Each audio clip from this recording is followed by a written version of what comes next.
जो कोई जीव आपकी प्राप्ति का संकल्प लेकर आपका भजन करने लग जाता है तो सुरकृता बहवोन्तराया, देवता उस जीव की भगवत प्राप्ति में अनेकानेक विघ्न उपस्थित करते हैं।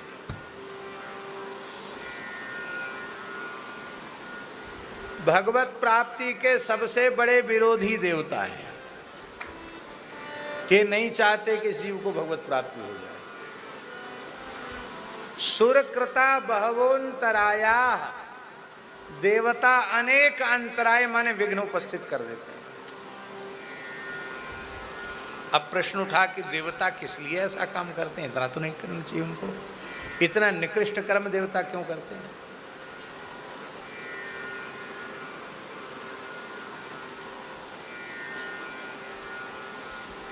हमको आप लोगों ने यहाँ बैठा रखा है और हम अपने मन में ये सोचने लग जाएं कि हम इनमें सबसे बड़े हैं, क्योंकि सबसे कम से कम 3 साढ़े 3 हाथ ऊपर बैठे हैं, तो हम बुद्धिमान माने जाएंगे कि मूर्ख माने जाएंगे?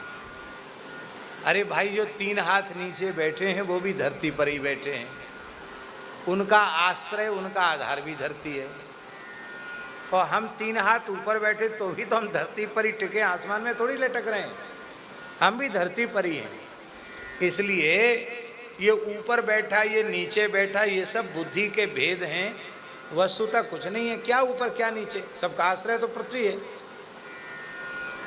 किंतु ऐसा विवेक यदि हमारे भीतर न हो तो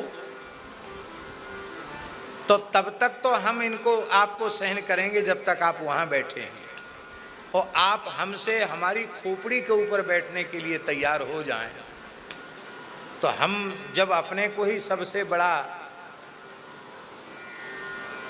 महामहिम मान करके बैठे हैं तो हम ये क्यों सहन करने लगे कि हमसे आगे कोई चला जाए? यही बात। देवता सोचते हैं कि हमने इतनी कठोर तपस्या किया, जप किया, यज्ञ किया, और हमने इतने बड़े बड़े व्रत अनुष्ठान किए, दान पुण्य किए, तब हम स्वर्ग तक गए, और वो भी हमारे पुण्य भोग के लिए स्वर्ग में व्यवस्था है। क्षीणे पुण्ये मर्त्यलोकम विशंति, पुण्य क्षीण होने पर धरती पर आना पड़ेगा। और ये जो है ना, ये जीव, ये धरती का मनुष्य भगवान की भक्ति करके भूवर लोक, फिर स्वर्ग लोक, फिर महर लोक, फिर जनलोक, फिर तपलोक, फिर सत्यलोक, और सत्यलोक का भी अतिक्रमण करके भगवान के वैकुंठ को जाना चाहता है, जहां जाने के बाद लौट के नहीं आना पड़ता। तो उनको भारी ईर्ष्या होती, जलन, ये बिल्कुल न जाए, बिल्कुल न जाए, वो पीछे पड़ जाते हैं।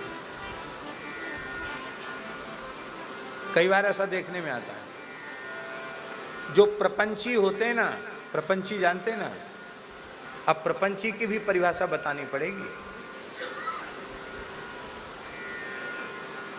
भजन स्वाध्याय सत्संग छोड़कर जिसकी सब कामों में रुचि हो वही प्रपंची है, और सब काम जैसे तैसे कर लेता हो, पर भजन सत्संग और संकीर्तन में, साधन में जिसकी रुचि है वो प्रपंची नहीं है, वो सावधान है। तो प्रपंची की परिभाषा यही है, वो सब काम कर लेगा, भजन नहीं कर सकता, सत्संग नहीं कर सकता, कथा कीर्तन नहीं कर सकता, और सब काम में समय बर्बाद कर देगा। समय तो खूब रहता है, पर वो समय की कीमत नहीं जानता।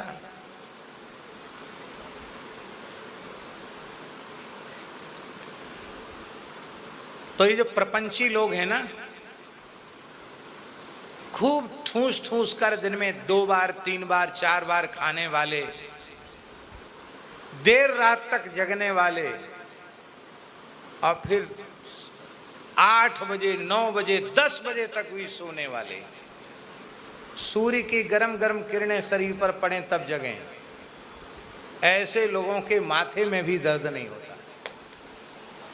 न पेट खराब, ना माथा खराब, ना हाथ पांव खराब, ना आँख नाक कान खराब, मुष्टंड बने घूमते हैं। और बेचारे स्वाध्याय करने वाले लोग, तपस्या करने वाले लोग, भजन करने वाले लोग, माथा दुख रहा है, पेट में दर्द हो रहा है, कुछ नहीं तो अतिसार हो गया, कोई मोटे हो रहे हैं तो इतने मोटे, किसी को कुछ हो रहा है, किसी को कुछ हो रहा है। ये सब देवताओं के किए हुए विघ्न हैं। निष्प्रपंची लोगों को तो जानते हैं कि इनसे हमको कोई डर नहीं है, खूब मौज मारो, खूब खाओ पियो मस्त रहो, तुमको तो थोक भुगतान नरकों में करना है, इसलिए तुम्हारी तो कोई हमें चिंता ही नहीं है। उनको ये देखते हैं कि एक महात्मा अयोध्या के हमारे महाराज जी सुनाते थे, हनुमानगढ़ी के महात्मा थे, वो कहते थे,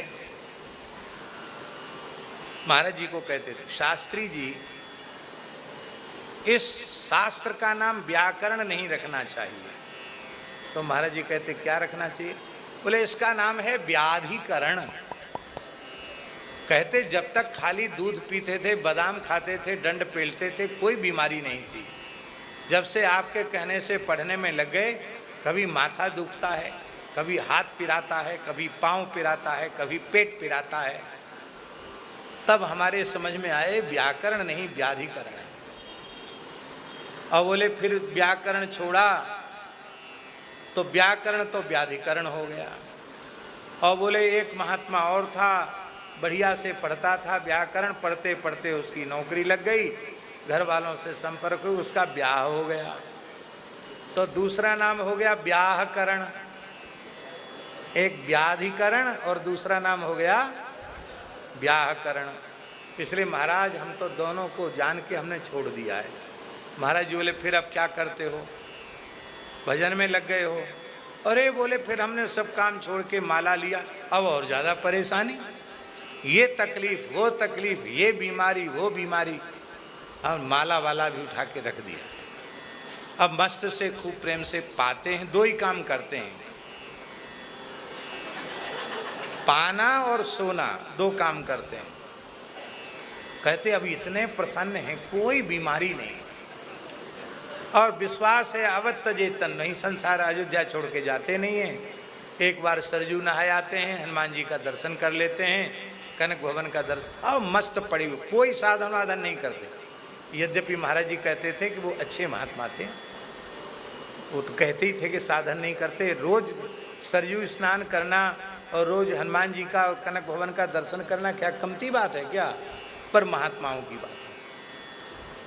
इसका आशय यह है कि भगवत प्राप्ति के पथ पर चलने वालों के जीवन में चाहे जितने विघ्न आवें, जितने विघ्न आवें, उनका उत्साह उतना बढ़ना चाहिए, उनको कभी अपना उत्साह कम करना नहीं चाहिए।